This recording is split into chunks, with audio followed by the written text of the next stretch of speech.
Avec la condamnation de Marine Le Pen à 4 ans de prison et 5 ans d'inéligibilité, l'affaire met en lumière un long historique de procès à l'encontre des politiques français. Au total, plus de 2000 personnalités publiques françaises ont été condamnées par la justice pour des affaires de détournement de fonds, de corruption ou autres. Jacques Chirac est devenu en 2011 le premier ex-président à être condamné pour détournement de fonds publics.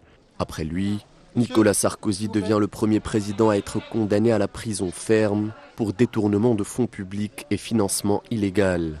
L'actuel Premier ministre François Bayrou a vu son parti éclaboussé par un procès en corruption bien avant de devenir Premier ministre.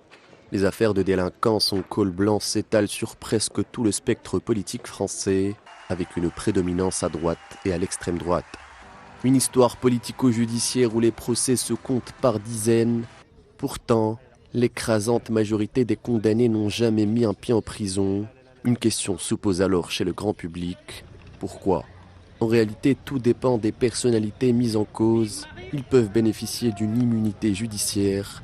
Dans le cas du président de la République, une immunité présidentielle forte le protège. Jamais auparavant celle-ci n'a été levée.